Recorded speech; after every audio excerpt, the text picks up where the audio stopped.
أحب الوفاء بشتى الصور، أحب الوفي الأمين الأغر. أعوذ بالله من الشيطان الرجيم. بسم الله الرحمن الرحيم.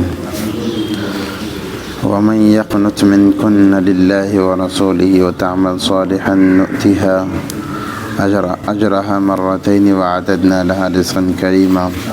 يا نساء النبي لستن كأحد من النساء إن اتقيتن فلا تخضعن بالقول فيطمع الذي في قلبه مرض وقلن قولا معروفا وقرن في بيوتكن ولا تبرجن تبرج الجاهلية الأولى وأقمنا الصلاة وآتينا الزكاة وآتينا الله ورسوله إنما يريد الله ليذهب عنكم الرجس أهل البيت ويطهركم تطهيرا واذكرن ما يتلى في بيوتكن من آيات الله والحكمة إن الله كان لطيفا خبيرا. صدق اللہ العظیم. اس سے پہلے آیت کے اندر اللہ تبارک و تعالیٰ نے نبی صلی اللہ علیہ وسلم کی ازواج مطہرات سے کہا تھا کہ اگر آپ کو دنیا چاہیے تو پھر آپ کو خوب دنیا دے دی جائے گی اور پھر آپ کو نبی صلی اللہ علیہ وسلم کے نکاح سے آزاد کر دیا جائے گا. اگر آپ کو رہنا چاہتے ہیں نبی صلی اللہ علیہ وسلم کے ساتھ میں تو پھر اللہ تبارک و تعالیٰ نیکی کرنے والوں کو دوہرا اجر دیتے ہیں، یعنی آپ کو ڈبل اجر ملے گا. اور اللہ تبارک و تعالیٰ نے کہا کہ آپ برائی سے اپنے آپ کو دور رکھیں، کیونکہ اگر برائی ہوگی تب بھی دوہرا گناہ ہوگا، اچھائی ہوگی تب بھی دوہرا اجر ہوگا. اسی کے تذکرے کو اللہ آگے بڑھا رہے ہیں. وَمَن يَقْنُتْ مِنكُنَّ لِلَّهِ وَرَسُولِهِ وَتَعْمَلْ صَالِحًا، اور جو کوئی آپ میں سے اطاعت کرے اللہ اس کے رسول کی اور نیک اعمال کرے تو ہم اس کو دوہرا اجر دیں گے، یعنی ڈبل ثواب دیا جائے گا. اور ہم نے ان کے لیے عزت والی روزی تیار کر رکھی ہے، رزقاً کریما، عزت والی روزی ہم نے ان کے لیے تیار کر رکھی ہے. یا نساء النبی لستن کاحد من النساء ان اتقیتن، اے نبی کی بیویوں آپ دوسری عورتوں کی طرح نہیں ہو، جیسے عام عورتیں ہوتی ہیں آپ وہ ایسی نہیں ہو. آپ ان تمام انسانیت کی مائیں ہوں، جتنی قیامت تک انسانیت آئے گی ان تمام کی آپ مائیں ہوں. اپنے آپ کو عام عورت نہ سمجھیں. لستن کاحد من النساء، جیسے اور عورتیں ہوتی ہیں ایسا نہ سمجھیں. کیوں؟ ان اتقیتن فلا تخضعن بالقول، اور ڈرتی رہیں اللہ تبارک و تعالیٰ سے. فلا تخضعن بالقول، دب کر بات کریں. اسی لیے علماء یہاں پر فرماتے ہیں دب کر بات کریں سے مراد جب گھر میں مرد نہ ہو اور کوئی غیر محرم آ جائے پیار سے بات نہ کریں، دب کر بات نہ کریں. ایسے بات نہ کریں کہ باہر سے دوسرا سوال ہو جائے، یعنی ڈٹ کر سختی کے ساتھ میں، لہجہ سخت ہونا چاہیے، انداز پرایا ہونا چاہیے. ویسے انداز سے بات کریں کہ دوبارہ سوال کرنا بھی چاہے تو نہ کریں. اور یہاں پر لستن کاحد من النساء سے علماء فرماتے ہیں، بعض علماء فرماتے ہیں علماء کی عورتوں کو بھی چاہیے کہ وہ اپنے آپ کو عام عورتیں نہ سمجھیں اور عام عورتوں کی طرح بیہیو نہ کریں، کیونکہ اللہ تبارک و تعالیٰ نے ان کے مقام کو الگ رکھا ہے.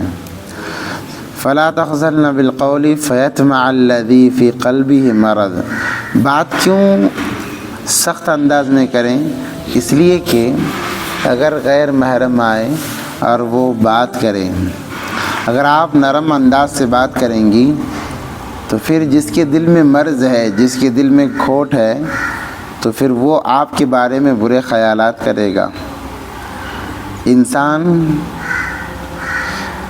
اللہ تبارک و تعالیٰ نے عورت کو اس لیے پردے میں رکھا ہے کہ جو مرد ہے جس کے دل میں مرض ہوتا ہے، نحوست ہوتی ہے، وہ آواز سے بھی اس کے انداز کو جان لیتا ہے، لباس سے بھی اس کے انداز کو جان لیتا ہے، بلکہ آنکھوں سے بھی اس کے انداز کو جان لیتا ہے.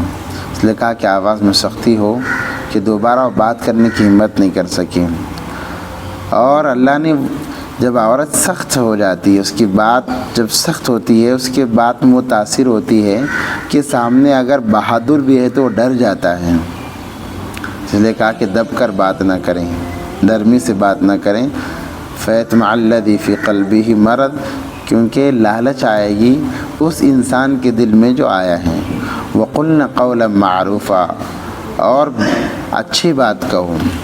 دیکھو یہاں پر نبی صلی اللہ علیہ وسلم کا جو گھرانہ تھا، خاندان تھا، ساروں کو معلوم کہ یہ ہماری مائیں ہیں، اس کے باوجود بھی اللہ حکم دے رہے ہیں، اس کے باوجود بھی اللہ حکم دے رہے ہیں کہ جو بھی آتا اسی نیت سے آتا، کیونکہ یہ دور تو نہیں تھا کہ یہ بے حیائی اتنا عام، ویسا تو معاملہ نہیں تھا اس زمانے میں۔ نبی صلی اللہ علیہ وسلم کے بہترین زمانے میں بھی یہ کہا جا رہا ہے کہ تم دب کر بات نہ کرو۔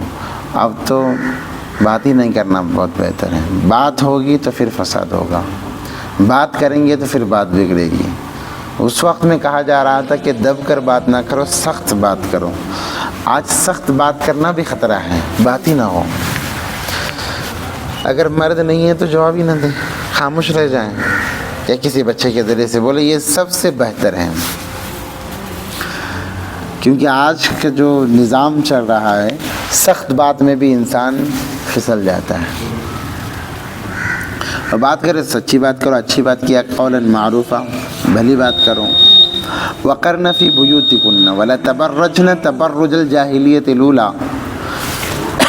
ٹھہری رہا کرو اپنے گھروں میں اور دکھلاتی نہ پھرو، تبرج الجاہلیت الاولی، جیسے کہ دکھانا دستور تھا پہلے جہارت میں، یعنی نبوت سے پہلے، جب نبوت نبی صلی اللہ علیہ وسلم کا اظہار نہیں ہوا تھا، اس وقت میں عورتیں بے پردہ گھوما کرتی تھیں، بے پردہ گھوما کرتی تھیں، سطر کا کوئی لحاظ نہیں ہوتا، کیونکہ کعبۃ اللہ کا طواف ننگی ہو کر جب کر رہی ہوں تو پھر سطر کا کیا خیال رہے گا۔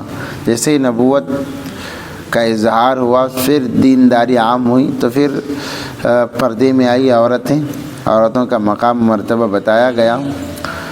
تو پھر اس وقت میں یہ کہا جا رہا ہے صحابیات سے، بلکہ امہات المومنات کو سامنے رکھ کر یہ کہا جا رہا ہے وقرن فی بیوتکن، اپنے گھروں میں ٹھہری رہا کرو، ولا تبرجن تبرج الجاہلیت الاولی، دکھلاتی نہ پڑے، جیسا کہ دکھلانا دستور تھا جہالت میں، پہلی جہالت میں، اور یہ گھروں میں ٹھہری رہنے کا حکم 1500 سال پہلے دیا جا رہا ہے، جب خیر القرون کا زمانہ تھا۔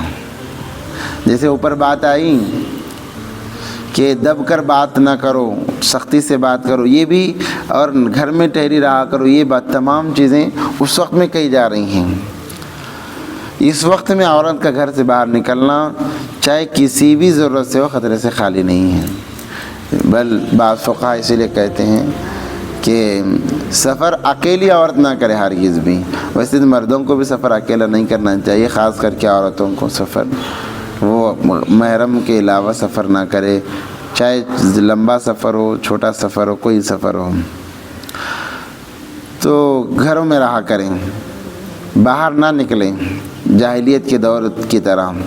واقمنا الصلاۃ، اور نماز قائم کریں۔ ہاں اگر کیونکہ بعض بیوہ ہوتی ہیں، کوئی نہیں ہوتا ان کو تقاضا ہوتا ہے باہر نکلنا ہی پڑتا ہے، تو پھر اس وقت میں کیا کریں؟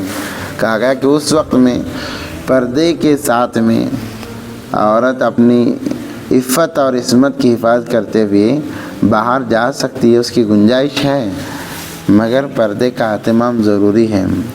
حالات کی وجہ سے پردہ معاف نہیں ہوتا، جیسے حالات میں نماز معاف نہیں ہے، نماز معاف نہیں ہے، بیماری بھی ہو نماز معاف نہیں ہے، ویسے حالات کی وجہ سے پردہ معاف نہیں ہوتا، پردہ تو رہے گا۔ واقمنا الصلاۃ، اور نماز قائم رکھو۔ وآتینا الزکاۃ، زکوٰۃ ادا کرو۔ وآتینا اللہ ورسولہ، اللہ اس کے رسول اللہ صلی اللہ علیہ وسلم کی اطاعت کرو۔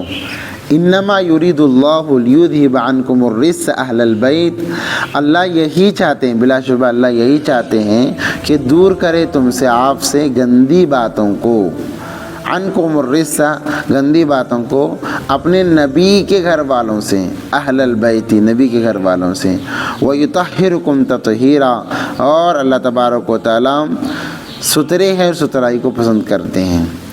وَاذْكُرْنَ مَا يُتْلَى فِي بُيُوتِكُنَّ مِنْ آيَاتِ اللَّهِ وَالْحِكْمَةِ، اور یاد کرو ما یتلا فی بیوتکن، جو پڑھی جاتی ہیں تمہارے گھروں میں اللہ کی باتیں، کیونکہ امہات المومنات کے گھروں میں قرآن نازل ہوتا تھا، تو پھر کہا جا رہا ہے کہ وہ یاد کرو ان باتوں کو جو پڑھی جاتی ہیں تمہارے گھروں میں، اللہ کی آیتیں اور حکمت کی عقل مندی کی باتیں۔ ان اللہ کان لطیفا خبیرا، یقیناً اللہ تبارک و تعالیٰ بھید کی چیزوں کا خبر رکھنے والے ہیں، یعنی چھپی ہوئی چیزوں کا خبر رکھنے والے ہیں، کوئی چیز اللہ تبارک و تعالیٰ کی ذات سے چھپ نہیں سکتی۔ تو یہاں پر یہ باتیں بتائی گئی امہات المومنات کو۔ اللہ کا ایک قاعدہ ہے، قانون ہے کہ اللہ بڑے مقدس ہستیوں کو سامنے لا کر اس کے ذریعے سے امت کو پیغام دیتے ہیں۔ پیچھے بھی آیا نبی صلی اللہ علیہ وسلم کو اللہ ایسے انداز میں بات کرنے جیسے ڈانٹا جاتا ہے، اصل وہ ڈانٹنا نبی صلی اللہ علیہ وسلم کو نہیں تھا، نبی صلی اللہ علیہ وسلم کے ذریعے سے ساری امت کو تھا۔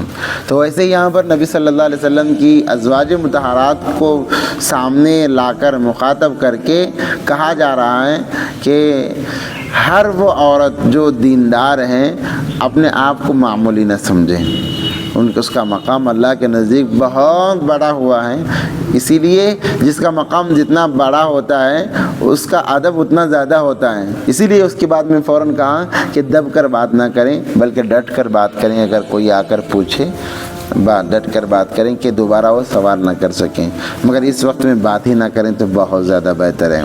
یہ پہلی بات ہوئی۔ دوسری بات، گھر کے اندر ٹھہری رہنا اس زمانے کے لیے تھا، اس وقت میں تو بہت زیادہ ضروری ہے، بہت ہی زیادہ ضروری ہے۔ نکلیں تو پھر محرموں کے ساتھ میں نکلیں، اگر کوئی بھی نہیں ہے تو بدرجہ مجبوری عورت نکل سکتی ہے، اس کے لیے اجازت کی گئی، مگر شرط یہ ہے کہ وہ نماز کی پابند ہو، زکوٰۃ کی پابند ہو، اللہ اس کے رسول اللہ صلی اللہ علیہ وسلم کی اطاعت اور ان کا ڈر دل میں رکھنے والی ہو، تبھی وہ بچ سکتی ہے، ورنہ پھر مشکل ہے۔